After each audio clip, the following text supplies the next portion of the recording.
Hello students, myself Dr. Himmat Singh from Gyan Vihar School of Pharmacy, Suresh Gyan Vihar University. In physical pharmaceutics 1, we are discussing about the surface and interfacial phenomena. This is our the first unit. In today's lecture regarding the surfacial and interfacial phenomena, we have to discuss about the spreading coefficient, adsorption at liquid interfaces, surface active agents, and HLB, hydrophilic, lipophilic, valence classification. So these are the topic of today's concern. Now let us see. These are the different objectives of today's lecture. First one is the to study about the spreading coefficients and its importance in pharmacy. Then the adsorption is what is the significance of adsorption at liquid interfaces. Then we have to learn about the surface active agents or surfactant and their types. Then we have to discuss about the HLB classification of surface active agent on the basis of hydrophilic, lipophilic, valence scale. So these are the different objectives of today's lecture. Now, after the completion of this lecture, students will be able to acquire knowledge about the spreading coefficients and its importance, then adsorption in liquid interfaces, then know about the surface active agents, surfactants and their types, and study about the HLB classification. Now let us start from the first topic. This is the spreading coefficient. So in superficial and interfacial phenomena, at the time of introduction, we discussed that when two phases exist together, the boundary between two of them is known as interface or surface. And the force per unit length, this is defined as surface tension, which having the unit dyne per centimeter, or in MKS system, it is the Newton per meter. So in spreading, wetting and rising, when we dip a capillary tube in a glass beaker, then there will be the three phenomena: spreading, wetting or rising. All three phenomena require the similar conditions. There are two types of forces, as we discussed in our previous lecture: force of cohesion and force of adhesion.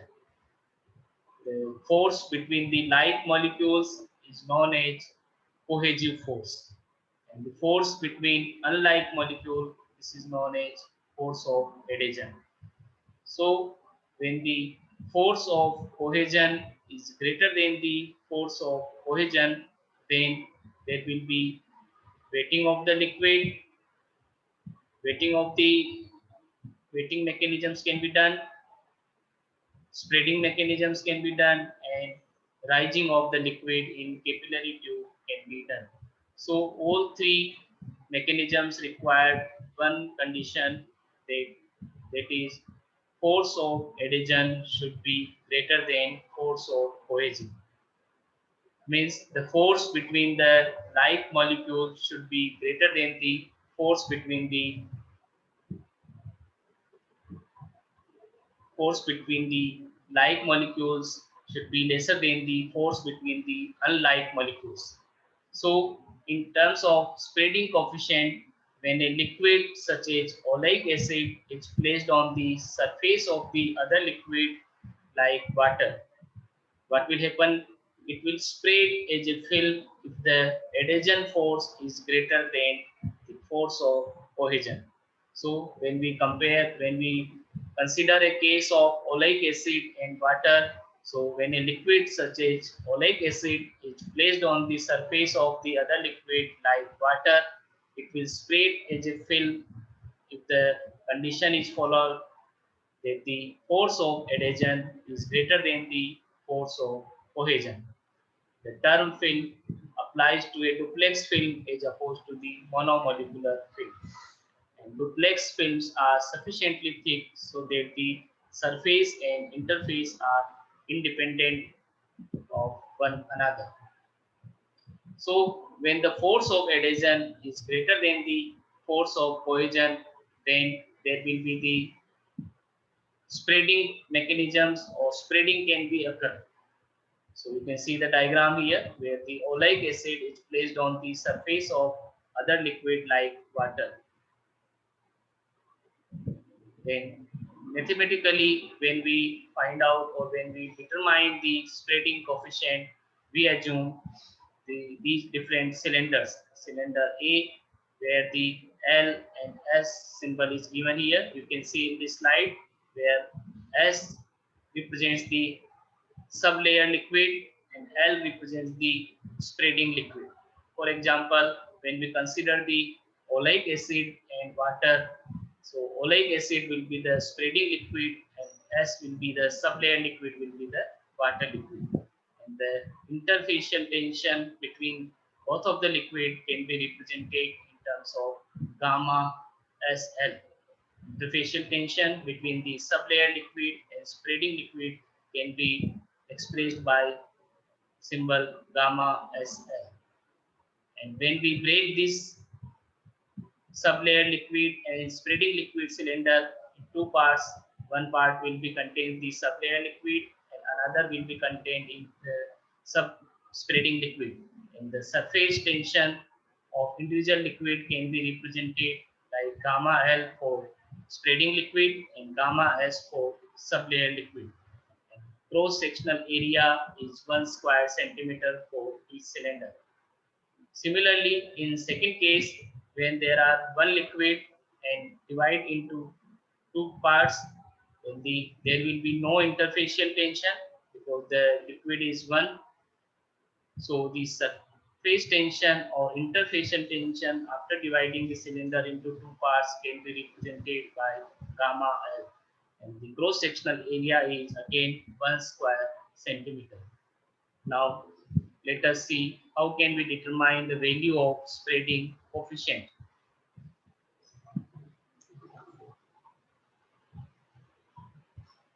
So a surface or interfacial work is equal to the surface tension multiplied by the area increment. As we discussed in previous topics, what is the surface tension or interfacial work? It is equal to the gamma delta A, where gamma is the surface tension and it is multiplied by the area change. So surface or interfacial work is equal to the surface tension multiplied by the area increment. Now there are two types of work of cohesion and another one is the work of adhesion. So first of all, see here work of cohesion. So you already know force of cohesion means the force between the like molecules. So as we discussed in previous slide, when we consider a case of liquid, when it divided into two parts, so the energy required to separate the molecules of the spreading liquid so as it can flow over the sublayer is defined as work of cohesion. So what is work of cohesion? Which is the energy required to separate the molecules of spreading liquid so as it can flow over the sublayer liquid. Right? It can be represented by WC equal to 2 gamma L, where WC is the work of cohesion, and gamma L is the surface tension for individual liquid. So we have two surfaces, each with a surface tension gamma L. So we can use the 2 gamma L to represent the work of cohesion. So WC equal to 2 gamma L. So this is the equation number 1 for work of cohesion. Similarly, the work of adhesion. So the force of adhesion is the force between the unlike molecules. So there are two liquids like sublayer liquid and spreading liquid. And when we break the cylinder into two parts, as we discussed in previous slide, so what is the work of adhesion? So work of adhesion is the energy required to break the attraction between the unlike molecules. So the energy or work required to break the attraction between the unlike molecules is known as work of adhesion. It can be represented mathematically by this equation WA equal to gamma L plus gamma S minus gamma LS. So this equation shows the work of adhesion where gamma L is the surface tension of the spreading liquid. Gamma S is the surface tension of the sublayer liquid. So when we take the example of oleic acid and water, so the surface tension of oleic acid will be the gamma L because it is the spreading liquid. So the surface tension of the spreading liquid can be represented by gamma L, and the water will be the sublayer liquid in case of oleic acid and water system. So it can be represented by gamma S, which is the surface tension of the sublayer liquid, and gamma L S is the interfacial tension between the two liquids. So WA shows the work of adhesion, which is equal to gamma L plus gamma S minus gamma LS. So this equation shows the work of adhesion, and WC is the work of cohesion. Now is the starting of the spreading coefficient. We discussed about the one very important condition required for wetting, either it may be spreading or it may be rising of liquid. So work of adhesion should be greater than the work of cohesion.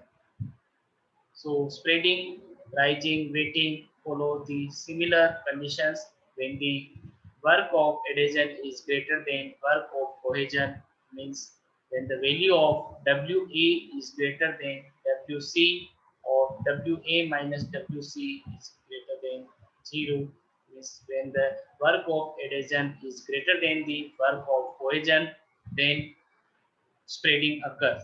Means sublayer liquid and spreading liquid. When we consider the case of oleic acid and water, so oleic acid will spread over the water molecules, or when the work of adhesion is greater than the work of cohesion. Now spreading coefficient is defined as the difference between the work of adhesion and the work of cohesion. So mathematically we can express the spreading coefficient is equal to S equal to WA minus WC. This is the difference between the work of adhesion and work of cohesion.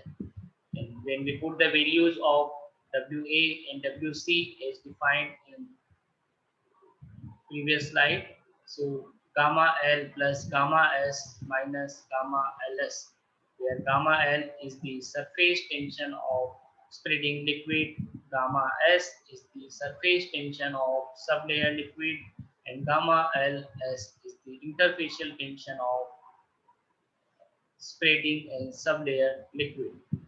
So WA minus WC can be represented by gamma L plus gamma S minus gamma LS minus 2 gamma L. And when we solve this equation, we can find S equal to gamma S minus gamma L minus gamma ls. And when we simplified this equation, we can obtain the result in a simple equation s equal to gamma s minus gamma l plus gamma ls, where s is the spreading coefficient. So by this equation, we can determine the value of spreading coefficient, which is the difference between the different work of adhesion and the work of cohesion. Now, when spreading occurs, as we know, when the S value is positive.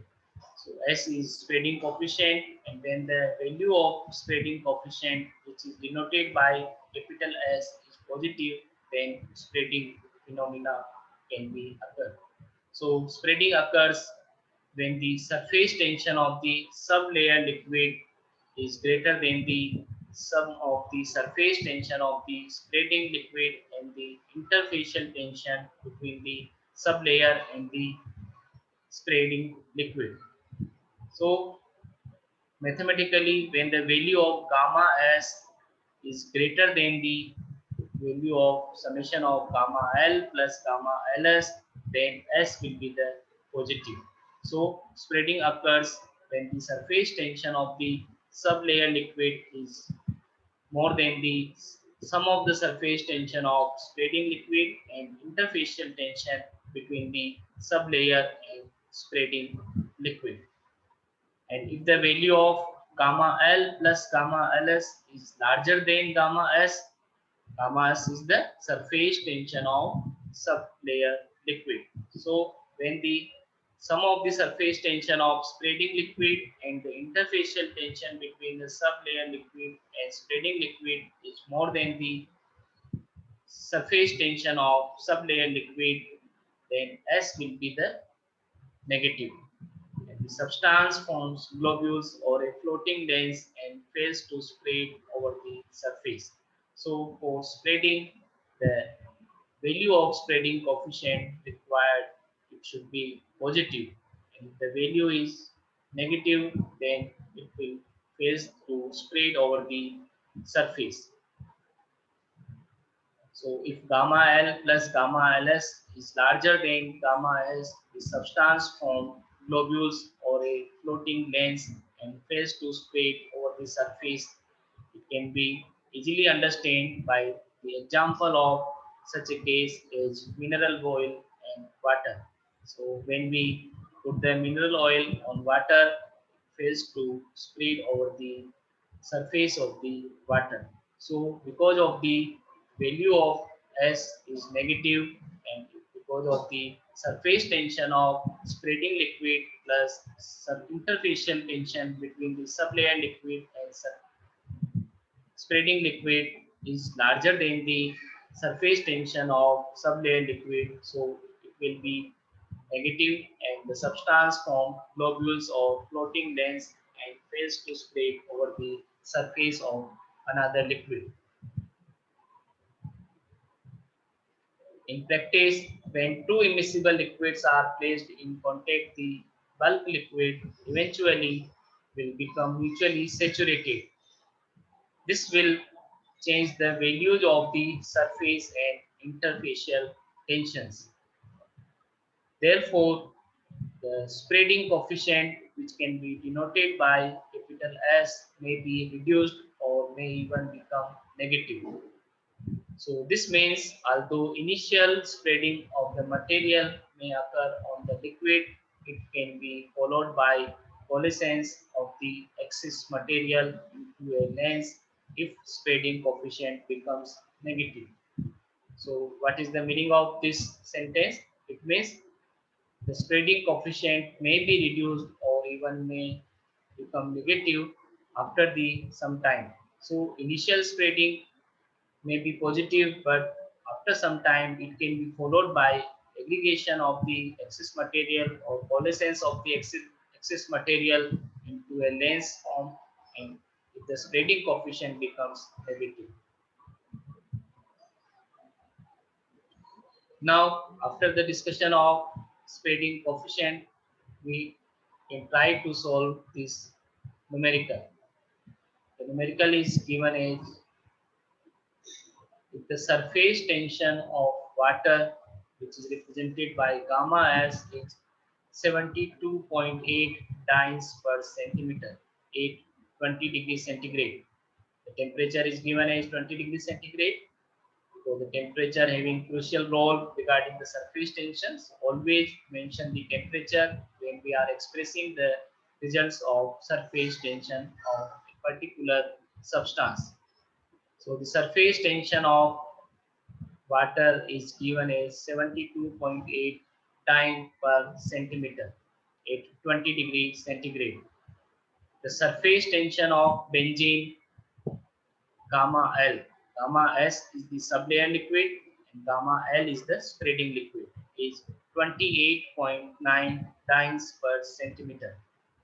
So both of the value, surface tension of spreading liquid and surface tension of sublayer liquid in terms of dynes per centimeter at 20 degrees centigrade is given in this numerical. And the interfacial tension between benzene and water, which can be represented by gamma Ls, is 35.0 dynes per centimeter. Now, what is the question here? What is the initial spreading coefficient? So, first of all, by using the formula to determine the S value, S is the spreading coefficient as we discussed in our previous slides. So we have to determine the value of capital S by using the formula. All the values which is required in this equation to determine the spreading coefficient is given, whether it may be gamma S, gamma L or gamma Ls. So you can easily solve this numerical and find out the initial spreading coefficient for this situation. Then once we able to find out the initial spreading coefficient, then there is the second part of this numerical is given here. The following equilibration gamma S dash. So after equilibrium, what is the value of surface tension of sublayer liquid is given as 62.2 dynes per centimeter and gamma L dash value is given as 28.8 dynes per centimeter. Now, after the equilibrium, what is the final spreading coefficient? So formula will be the similar. You have to determine by putting the new values after equilibration. What is the given here? So gamma S dash and gamma L dash value is given here. So you have to calculate the spreading coefficient, which is denoted by capital S. So initial spreading coefficient and final spreading coefficient can be separately determined by the help of equation as we discussed in previous slides. So try to solve this numerical.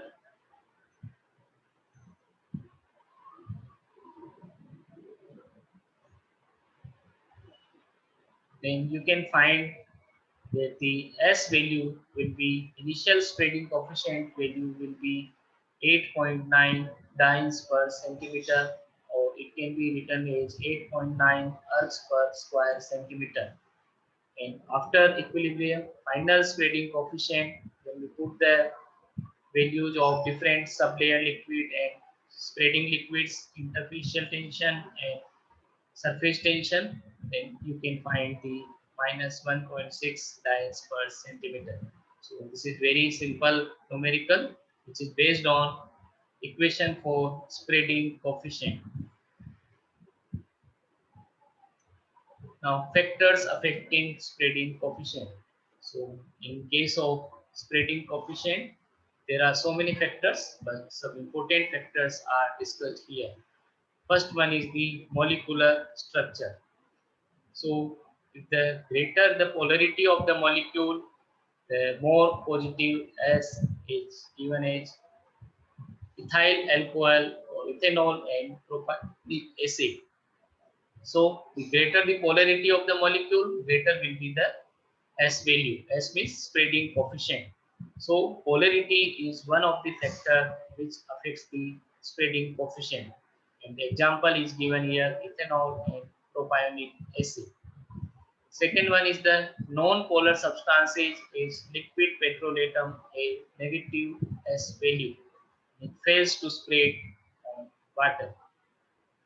Then for organic acid like oleic acid, the longer the carbon chain, decrease in polar character, decrease in S value. So the polarity is very important, which affects the spreading coefficient. Greater the polarity of the molecule, the more positive spreading coefficient. Non-polar substances generally show the negative value like liquid petrolatum. And for longer the carbon chain, decrease in polar character, and it also decreases the value of surface spreading coefficient.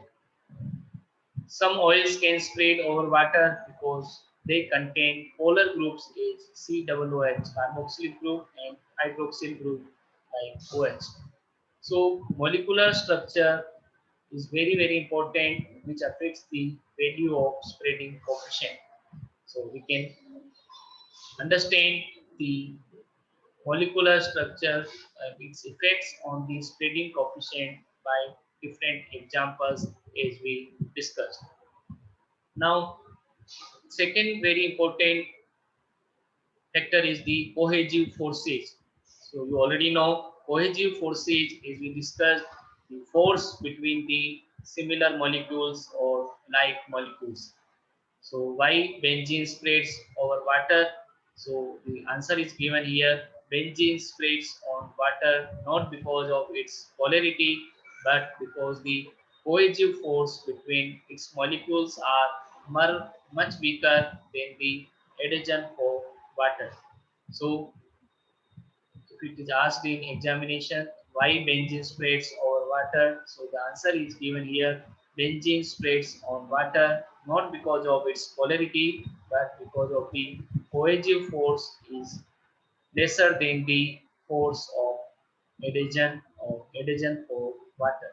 So due to the cohesive forces between its molecules which are much weaker than the adhesion for water, benzene spreads on water.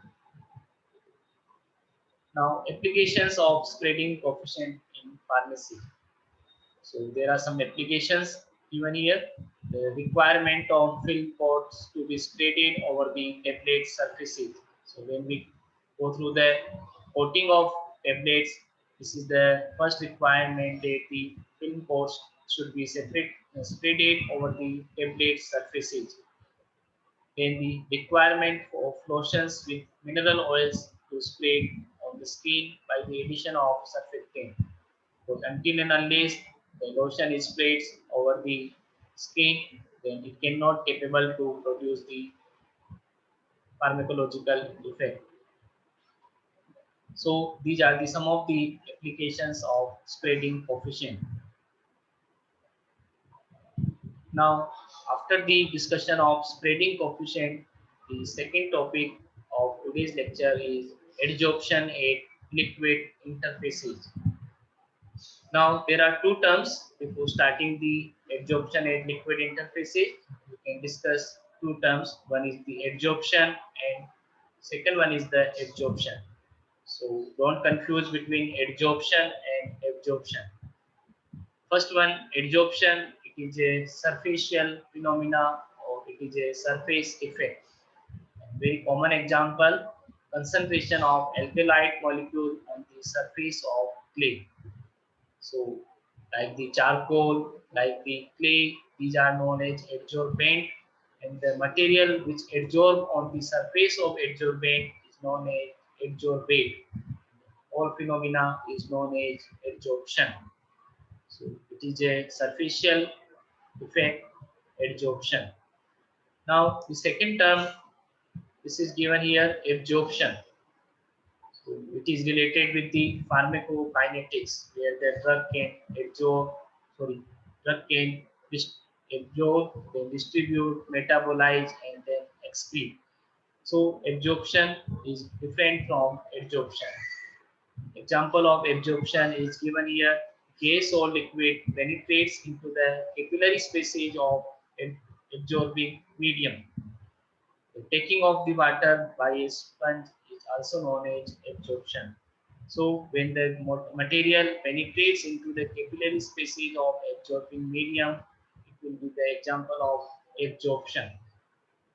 So adsorption is more important regarding the superficial or interfacial phenomena.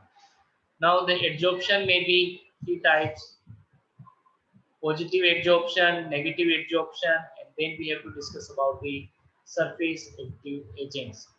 So in positive adsorption, the concentration of the dissolved material on the interface is higher than that of the solution of internal, then it will be known as positive adsorption. In negative adsorption, the concentration of dissolved material on the interface is less than that of the solution in internal or in the bulk, then it will be known as negative adsorption. And the surface active agents are the material which could significantly decrease its surface tension by dissolve a small amount to the solution. So adsorption may be positive or negative. Then this is very related with the very important chemical which is known as surfactant or surface active agents or amplifiers. So surface active agent, surfactant or amplifiers is very important in our pharmacy. So now let us see the surface active agents and their classification.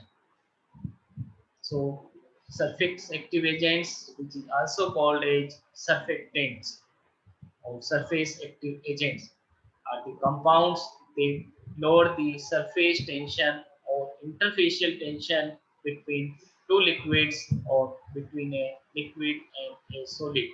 So when we add the surfactant or surface active agents to any system, they can decrease the value of surface tension between the two liquids or between the liquid and solid.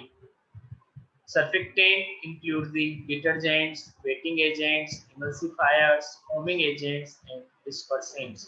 So these are the different functions of surface active agents, and on the basis of different functions, they can categorize into different agents like detergents, wetting agents, emulsifying agent, foaming agents, and dispersing agents.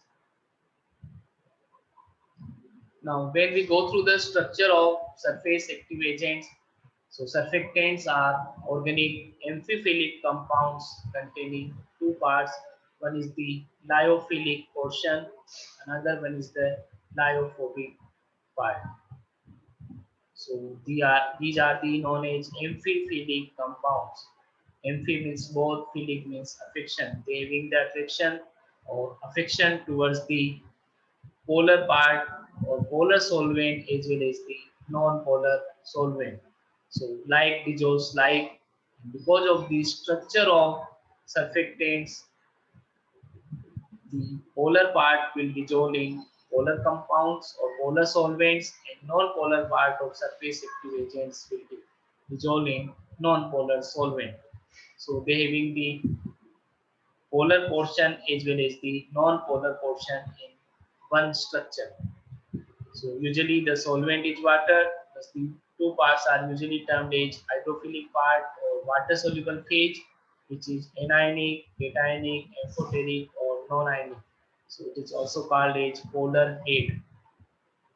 And in similar structure, we can find the hydrophobic part or water insoluble phase that is equivalent to 8 to 18 carbon hydrocarbon chain, which may be branched linear or aromatic. It is also called as non-polar tail.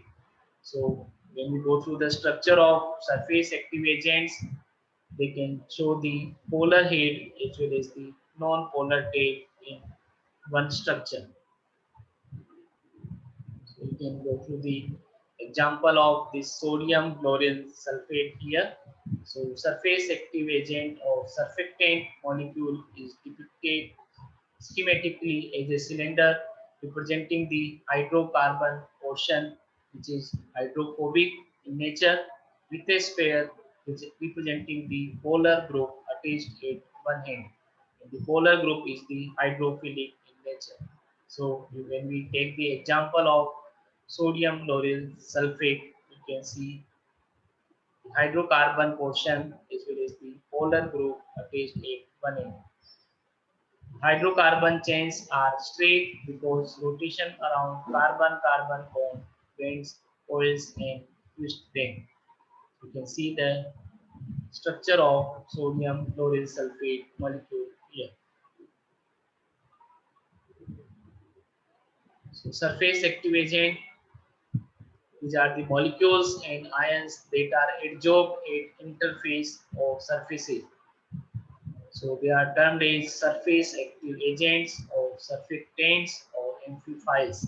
So when we add the surface active agent to a liquid gas system or liquid solid system, they can adsorb at the interface or surface. So they are known as surface active agents or surfactants or amplifiers. The molecules or ion has a certain affinity for both polar as well as for non-polar solvents. Depending on the number and nature of the polar and non-polar groups present, the amplifiers may be hydrophilic, lipophilic, or be reasonably well balanced between these two extremes. So depending on the number and nature of the polar and non-polar group present in the structure of our surface active agent, it can be categorized into different terms like hydrophilic, lipophilic, or amphoteric. So it is the amphiphilic, amphi means both, philic means affection, because they having the attraction or affection towards the polar group as well as for the non-polar part. So they are amphiphilic in nature. So it is the amphiphilic nature of surface active agents which causes them to be adsorbed at interfaces, whether these be liquid, gas, or liquid. So amphiphilic nature of surface active agent is very important for their functions. You can see the diagram of surface active agent here, where the sodium stearate is given here. Hydrophilic head is the polar part of the surface active agent, and hydrophobic tail is the non-polar part which dissolve in non-polar solvent. And they can adsorb at the surface or interface. They can remove the dirt, so they can also use as detergents.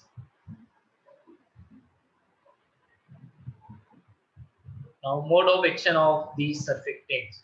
So, surfactant work by the formation of micelles.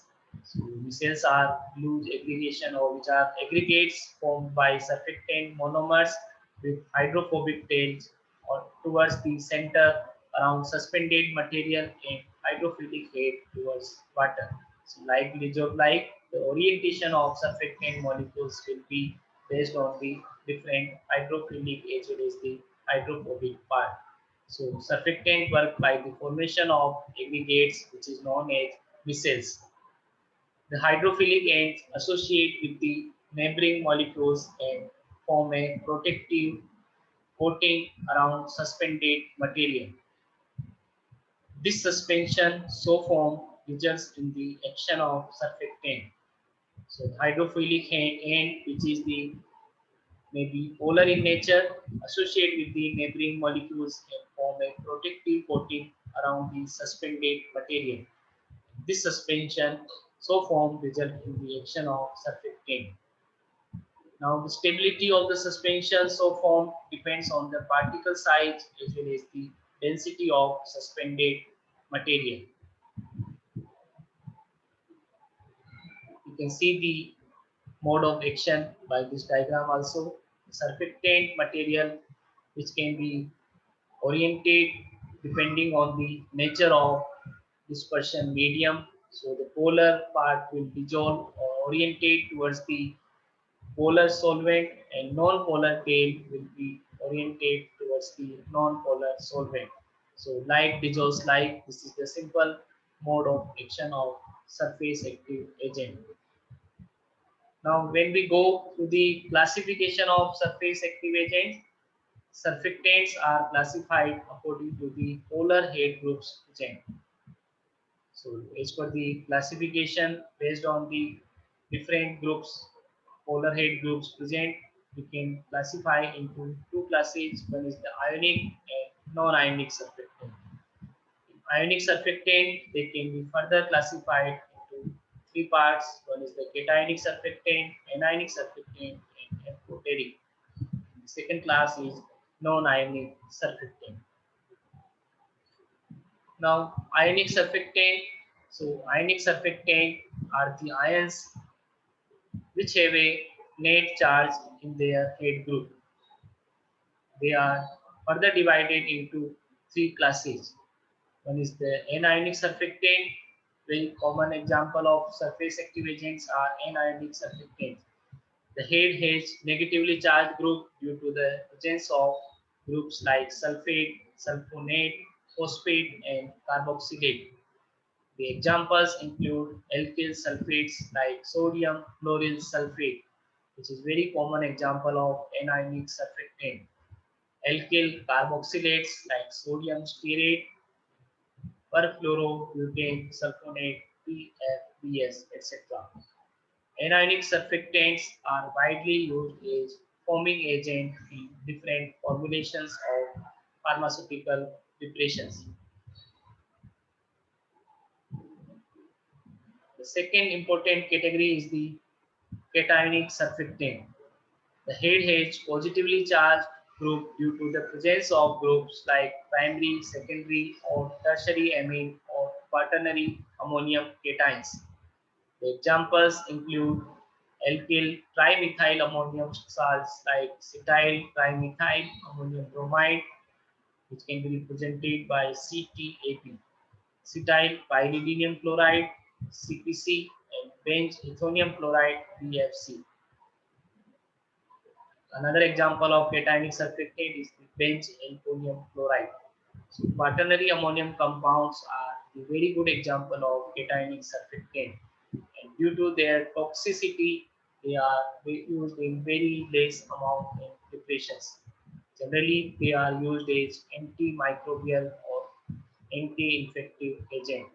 So anionic surfactant, whether they are used as foaming agent, but cationic surfactants, they are used as antimicrobial agents due to their toxicity. They can be used in lesser amount. Now next one is the amphoteric of sweeter ionic surfactant. They have the both anionic as well as the cationic centers on the same molecule. The anionic part can have sulfonate, betanes, and phosphate group. The cationic part is of the primary, secondary, tertiary, or quaternary amine molecule or quaternary ammonium cation. The example of this type of surfactants are coca, amido, propyl, butane, lecithin, etc. So this is the classification of ionic type of surfactant. Now the second important class of surface active agent is non-ionic surfactant. They are the surfactant which have no charge on their head. So non-ionic surfactants are the salts of sulfonic acid or long-chain alcohols. These are formed when higher molecular mass alcohols like cetyl alcohol, etc. reacts with the molecules of ethylene dioxide. So non-ionic surfactants are widely used in pharmaceutical preparations like queen and span are very common example of non-ionic surfactant. Queen is the polyoxyethylene sorbitan ester and span is the sorbitan ester. They are very important chemicals which can be used in different preparations. They can also use in solubilizing agent. So the examples include polyoxyethylene glycol alkyl ethers like octaethylene glycol, tododecyl ether, glycoside, alkyl ethers, ethyl glucoside, etc. These are the different examples of non-ionic surfactant. So surfactants are very important chemicals. Either it may be ionic, cationic, non-ionic, or amphoteric in nature. They are widely used chemical in pharmaceutical preparations. Now, the next classification of surface active agent based on their function. So, functional classification is given here. According to their pharmaceutical use, surfactants can be divided into the following groups. So, based on their functions, there are different classification or classes of surface active agents are given here. First one is the wetting agents. So surface active agents can be used for wetting purpose, and you already know wetting, spreading, and rising require one condition that the force of adhesion should be greater than the force of cohesion. So it is also related with the contact angle. We will discuss all these things in our next lectures. So wetting agents are also surface active agents. The second one is the solubilizing agent. Surface active agent can also solubilize the poorly soluble drugs. So they can be used as solubilizing agent. Next one is the emulsifying agent.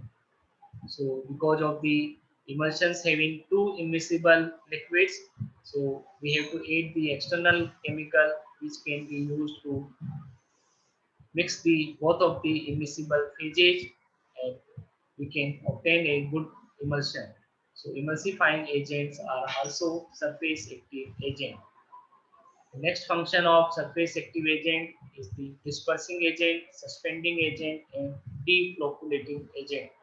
So when we want to prepare a suspension, we have to add the suspending agent or flocculating agent or deflocculating agent or dispersing agent. These are all surface active agents. The next one is the foaming and anti-foaming agent. So surface active agent which are capable to produce the foam. They can also use as foaming agent.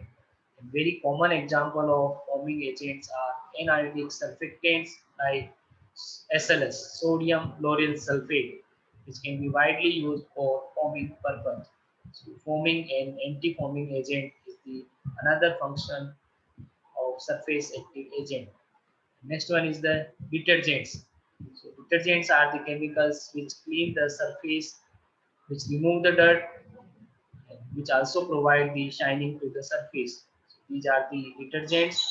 Surface active agents which can be used to clean the surface are classified as detergents.